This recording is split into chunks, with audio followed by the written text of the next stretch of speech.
Tu l'as déjà entendue, peut-être plus d'une fois. Une phrase douce, ambiguë, presque rassurante. Et pourtant, quelque chose s'est figé en toi. Tu n'as pas su dire pourquoi, mais tu as senti que quelque chose clochait. Pas dans ces mots, dans leur absence de cohérence, dans la sensation que tu as eue juste après. Ce vide subtil, ce doute soudain, ce malaise que tu n'as pas osé nommer. Elle t'a regardé avec tendresse. Elle a dit qu'elle t'appréciait, qu'elle n'était pas prête, qu'elle avait besoin de temps. Et toi, tu as entendu une ouverture. Mais ce n'en était pas une. C'était un piège poli. C'est là que ça commence. Pas par un rejet, pas par une dispute, par une phrase douce, indolore, mais toxique. Une phrase qui fait croire qu'il y a encore quelque chose à sauver. Une phrase qui neutralise ta vigilance et exploite ton désir d'aimer. Et ce que tu ne vois pas immédiatement, c'est que ton cerveau, lui, a tout enregistré. Pas comme une alerte, mais comme une autorisation. Chaque fois que tu acceptes une phrase floue, chaque fois que tu restes malgré l'ambiguïté, tu envoies un message à ton système nerveux. C'est normal. Tu conditionnes ton identité à tolérer ce qui ne te respecte pas. Et ce conditionnement, il devient ta nouvelle réalité. Tu crois que tu choisis d'être patient, mais en réalité, tu t'éloignes de toi-même. Tu te rééduques au silence. Tu réapprends à espérer ce qui ne viendra jamais. Et plus tu restes, plus tu crois que tu dois rester. Jung dirait que ces phrases sont des ombres déguisées. Elles ne te parlent pas de toi. Elles projettent ce qu'elle fuit en elle. Une femme qui dit « Je ne veux pas de relation sérieuse » ne parle pas de toi. Elle parle de son chaos, de son refus de s'engager, de sa peur de se voir dans le miroir que tu lui tends. Mais toi, tu ne combats pas un refus. Tu combats une illusion de possibilité. Et cette illusion est bien plus dangereuse qu'un non clair, parce qu'elle te garde captif sans t'enfermer. Elle t'attache sans te retenir. Elle t'ouvre une porte qu'elle ne franchira jamais. Ce n'est pas une rupture qui t'abîme. C'est l'ambiguïté prolongée, le flou répété, l'indécision transformée en stratégie. Et le plus cruel, c'est que souvent, elle ne le fait même pas consciemment. Ce n'est pas une manipulatrice. C'est une femme perdue dans ses propres contradictions. Mais ça ne change rien au résultat. Tu y laisses ton temps, ton désir, ton énergie vitale. Alors cette vidéo n'est pas là pour te rendre méfiant. Elle est là pour te rendre lucide. Tu vas apprendre à décoder ce que tu entends. Pas avec ta tête, pas avec ton cœur, mais avec ta conscience d'homme éveillé. Parce que certaines phrases ne sont pas juste des mots. Ce sont des signaux d'alerte, des lignes de fracture, des trahisons symboliques. Et si tu ne les identifies pas maintenant, tu finiras par t'y habituer. Et un homme qui s'habitue à être toléré au lieu d'être choisi finit toujours par disparaître dans la vie d'une femme qui ne l'a jamais vraiment regardé. Maintenant, tu sais pourquoi tu es ici. Tu es prêt à entendre ce que personne ne t'a jamais vraiment dit. Pas pour blâmer, pas pour pleurer, mais pour comprendre, pour décider, pour trancher. 1. Je ne veux pas de relation sérieuse pour le moment. Tu l'as entendu et tu as voulu croire qu'elle disait vrai. Tu t'es dit qu'elle avait peut-être été blessée, qu'elle avait besoin de temps, qu'en restant patient, elle finirait par voir ta valeur. Mais ce que tu n'as pas vu, c'est ce que cette phrase révèle vraiment. Pas sur elle, sur toi. Elle n'est pas neutre, cette phrase. Elle n'est pas inoffensive. Elle est stratégique. Parce qu'elle te laisse espérer, sans s'engager, elle te garde dans sa vie, sans jamais te choisir. Et toi, tu restes. Tu restes parce que tu penses que c'est temporaire. Parce que tu penses qu'en étant là, tu vas changer la donne. Mais tu ne changes rien. Tu confirmes juste ce qu'elle pense déjà. Que tu es disponible, quoi qu'elle dise. Que tu seras là, même si elle ne t'offre rien de concret. Tu es là, donc tu es acquis. Et ce qui est acquis perd toute valeur. Ce n'est pas ton amour qu'elle rejette. C'est ta posture. Tu vibres comme un homme qui attend d'être choisi, au lieu d'incarner celui qu'on ne peut pas ignorer. Et ça, ton cerveau l'enregistre aussi. À chaque fois que tu restes après une phrase comme celle-là, tu enseignes à ton système nerveux que ton désir peut être suspendu, que ta valeur dépend de sa disponibilité. Et petit à petit, tu ne vois même plus que tu t'abandonnes. Joe Dispenza l'explique très clairement. Le cerveau ne fait pas la différence entre ce que tu vis et ce que tu tolères. Chaque compromis accepté devient une mémoire émotionnelle. Et chaque mémoire crée une nouvelle version de toi, plus docile, moins exigeante, moins virile. Alors tu continues à lui écrire, tu continues à lui faire rire, tu continues à l'écouter parler de ses peurs, de ses ex, de ses doutes.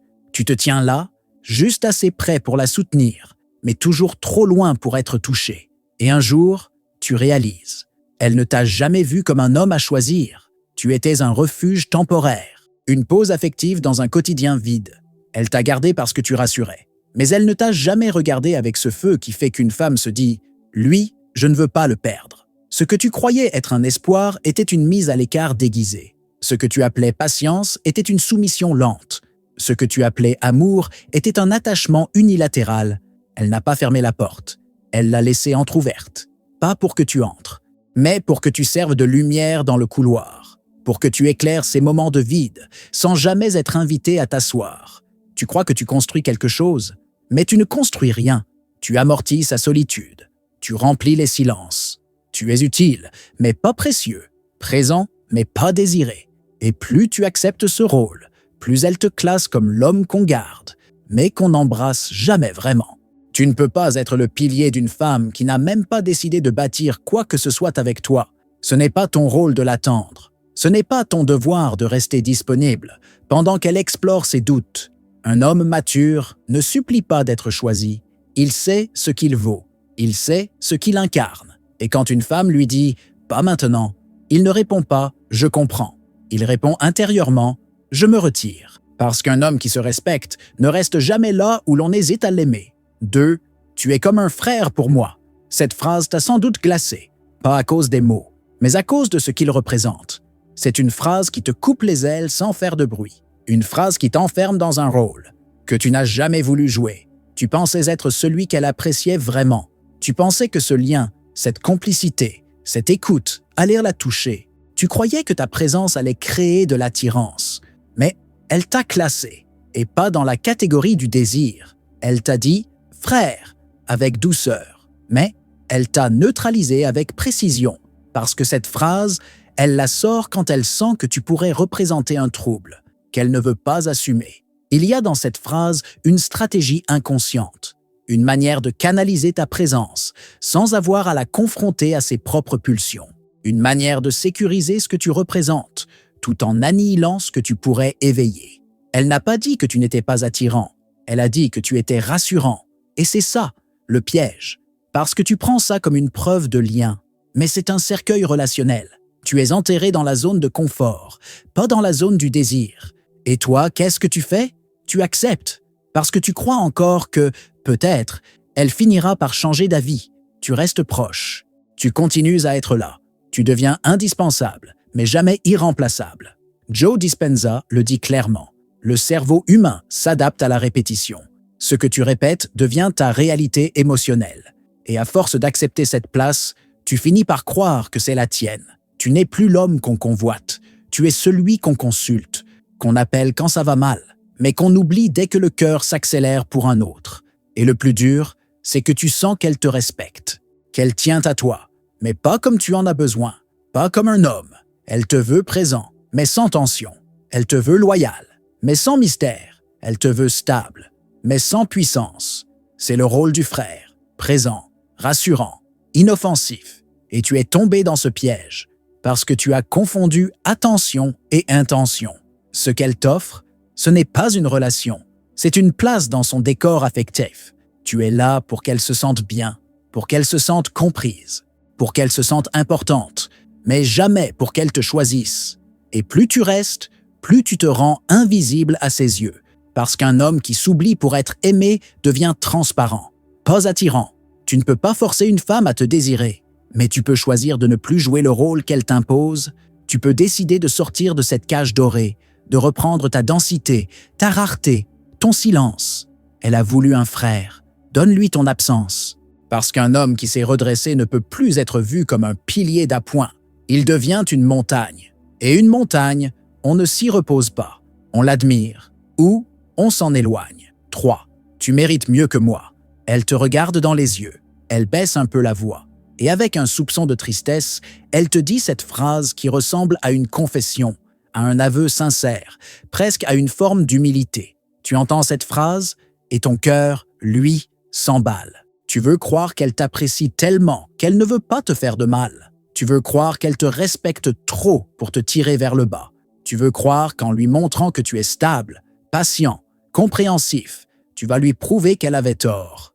mais elle ne s'est pas dévalorisée. Elle t'a testé. Parce que cette phrase n'est pas un aveu d'imperfection, c'est un avertissement maquillé, une manière de se dédouaner à l'avance, une manière de te dire « je vais mal me comporter », mais tu auras été prévenu. Et toi, tu t'engouffres. Tu entres dans cette brèche avec toute ta bonne volonté, ta loyauté, ta naïveté affective. Tu crois qu'en l'aimant plus fort, tu vas la réparer. Qu'en tenant bon, tu vas gagner sa confiance. Tu crois que tu peux être celui qui l'aidera à croire à nouveau en l'amour. Mais ce que tu ne comprends pas encore, c'est que cette phrase n'est pas une main tendue. C'est une corde glissée autour de ton cou. Elle t'a inversé le rôle. Ce n'est plus elle qui doit te prouver qu'elle te mérite. C'est toi qui dois lui prouver que tu acceptes son chaos. Et plus tu pardonnes, plus elle se sent libre d'aller plus loin dans l'instabilité. Joe Dispenza dit que ce à quoi tu t'attaches émotionnellement redéfinit ton seuil de tolérance. Si tu acceptes l'instabilité comme preuve d'amour, alors ton cerveau commence à l'associer à l'attachement. Tu t'habitues au manque de respect, tu interprètes le trouble comme de la passion, et tu restes par addiction. Cette phrase est un piège brillant, parce qu'elle crée une illusion de conscience. Elle te laisse croire qu'elle est lucide, qu'elle te veut du bien, qu'elle est honnête. Mais en réalité, elle se décharge de toute responsabilité.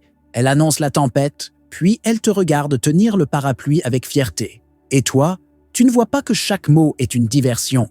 Tu ne vois pas que chaque geste tendre est là pour couvrir une fuite.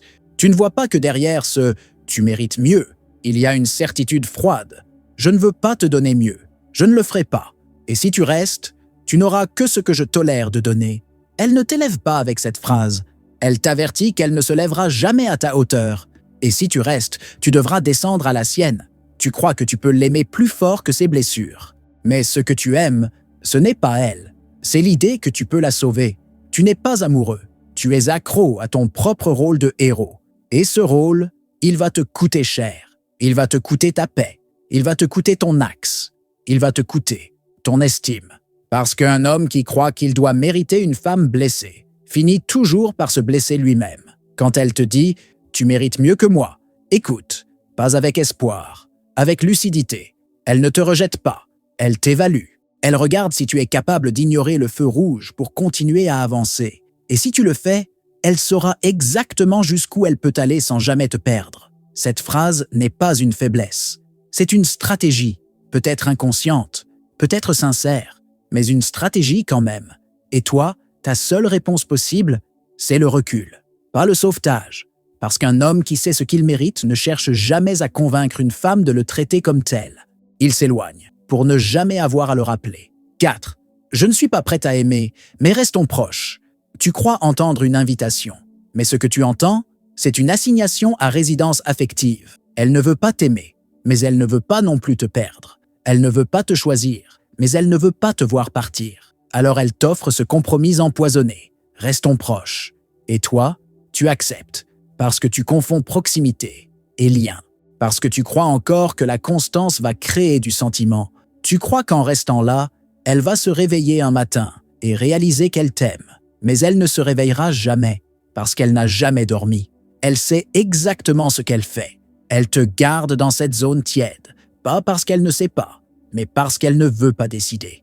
Elle veut garder accès à ton soutien, sans s'engager dans ton cœur. C'est une forme de parasitage émotionnel. Elle ne t'embrasse pas, mais elle t'enlace. Elle ne veut pas de toi, mais elle a besoin que tu sois là, pas parce qu'elle t'aime, mais parce que tu la stabilises. Tu es sa dose de sécurité dans un monde intérieur qu'elle ne contrôle pas. Et ce qui est pervers, c'est que tu t'attaches à cette dynamique, parce qu'elle te donne juste assez pour que tu n'abandonnes pas. Un message, un souvenir, une attention, juste assez pour réactiver ton espoir, juste assez pour que ton cerveau associe son absence à un manque d'amour, alors qu'en réalité, c'est une stratégie de contrôle. Joe Dispenza parle de dépendance émotionnelle intermittente. Ce que ton cerveau vit comme amour, c'est juste une alternance irrégulière entre chaleur et distance. Et c'est précisément cette irrégularité qui crée l'addiction, parce que tu ne sais jamais quand elle reviendra. Et ça te pousse à attendre, à chercher, à espérer. Tu n'es pas dans une relation, tu es dans un schéma de rechargement affectif. Tu es sa pause entre deux désirs, sa distraction entre deux hommes, sa présence pour éviter la solitude. Elle t'offre l'illusion d'un lien, sans jamais te donner les clés. Et ce qu'elle teste à chaque fois, c'est ta capacité à rester sans recevoir. Elle teste la profondeur de ta dépendance. Elle veut voir jusqu'où tu peux te tordre sans rompre. Et chaque fois que tu restes, elle confirme que tu es malléable. Non pas par faiblesse, mais par espoir. Et ça, c'est la forme la plus silencieuse d'auto-trahison. Tu crois être fort parce que tu tiens, mais la vraie force, ce n'est pas de rester attaché à ce qui ne te choisit pas, c'est de partir quand ton cœur est encore en jeu. Elle ne t'a pas aimé, elle t'a utilisé comme sas émotionnel, comme transition. Et toi, tu es devenu un personnage secondaire dans ta propre histoire, présent dans sa vie, absent de la tienne. Ce qu'elle t'offre, ce n'est pas de l'amour, c'est une illusion de présence. Et une illusion prolongée devient une prison que tu entretiens avec tes messages, tes souvenirs, ton silence. Tu dois trancher, pas pour la punir, mais pour te libérer. Parce qu'un homme qui se respecte profondément ne tolère jamais l'ambiguïté affective comme mode de relation. Il choisit d'être absent là où on ne peut pas le désirer pleinement. Il retire sa lumière là où on veut, juste sans réchauffer, sans jamais l'accueillir. Il se retire, non par colère, mais par intégrité. Tu devrais être flatté que je te parle encore.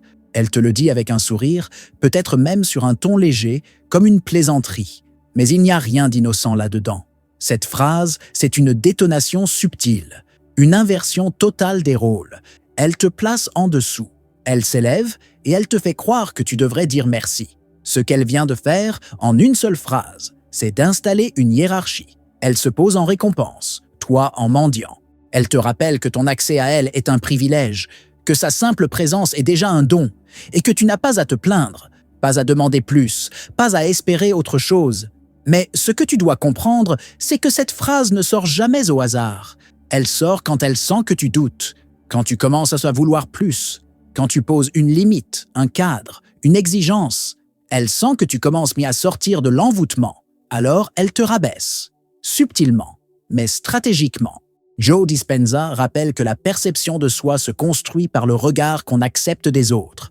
Et si tu acceptes cette phrase sans réagir, si tu restes, si tu souris, si tu passes à autre chose, tu enseignes à ton cerveau que ta valeur dépend de l'approbation extérieure. Tu confirmes intérieurement que tu es chanceux qu'on ne t'ait pas encore écarté. Mais ce n'est pas elle qui te maintient dans sa vie. C'est toi qui acceptes de t'y maintenir malgré la dévaluation. C'est toi qui restes, alors qu'on t'a déjà placé en second plan. C'est toi qui tolères l'arrogance affective. Et à force de tolérer, tu finis par douter de toi-même. Elle ne cherche pas à te complimenter, elle cherche à te tester. Elle veut voir si tu crois assez peu en ta valeur pour accepter qu'on te parle comme à un sous-homme. Elle veut voir si tu es encore dans le besoin, encore dans l'attente, encore dans la peur de tout perdre. Et si tu encaisses sans broncher, elle comprend que tu n'as pas de seuil, que tu es prêt à tout pour garder un contact, même à tolérer l'humiliation camouflée, même à rire d'une phrase qui, au fond, te fait mal. Tu n'es pas censé être flatté, tu es censé être clair, tu es censé savoir que ta parole, ton attention, ton écoute, ce sont des dons, pas des dettes. Tu es censé incarner ta valeur, pas la marchander. Cette phrase est une alerte, un miroir. Elle te montre exactement où tu en es dans ta posture masculine. Et si tu l'acceptes, alors tu ne peux plus prétendre vouloir être respecté. Un homme aligné ne cherche pas à être flatté. Il cherche à être reconnu. Il ne supplie pas. Il choisit. Il ne mendie pas de l'attention. Il retire la sienne là où elle est méprisée. Tu n'es pas là pour être toléré. Tu es là pour être vu. Et si on te fait croire que ta présence est un privilège, alors rappelle-toi que le véritable privilège, c'est d'avoir accès à un homme qui s'est déjà relevé. Tu as tout entendu. Mais cette fois, tu as entendu autrement. Parce que maintenant, tu sais que ces phrases, aussi anodines qu'elles paraissent, sont des marqueurs silencieux, des signaux codés, des tests inconscients, des projections camouflées sous le vernis de la douceur, de la sincérité ou même de l'humour. Tu sais que rester après avoir entendu l'une de ces phrases, c'est plus qu'une erreur. C'est un abandon de soi. Ce n'est pas de la patience. Ce n'est pas de la loyauté. C'est de l'aveuglement émotionnel. Et cet aveuglement, il coûte cher. Il coûte ton axe, ta clarté, ta puissance tranquille. Ce que tu ressens comme un rejet n'en est pas un. C'est une proposition, une offre empoisonnée. On ne t'a pas dit « je ne veux pas de toi ».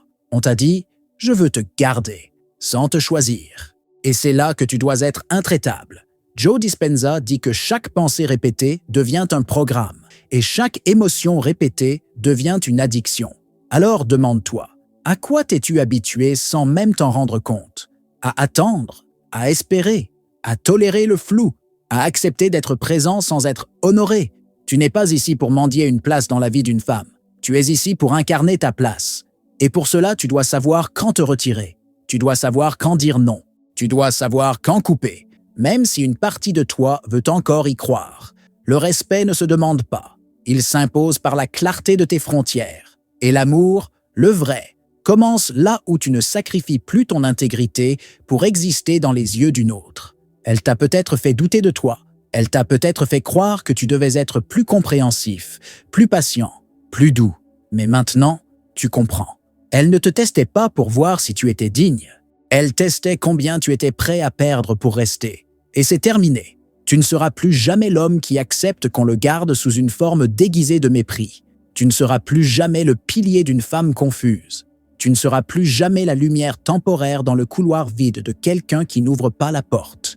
Ce que tu ressens aujourd'hui comme vide n'est pas dû à son absence. C'est le silence sacré de ta reconquête. C'est la preuve que tu as tranché avec un schéma. Tu viens de sortir du rôle. Et maintenant, tu reprends ta place. Pas en criant, pas en suppliant, mais en incarnant. Si tu es arrivé jusqu'ici, alors tu es prêt à cesser de jouer et à commencer à exister, pour de vrai.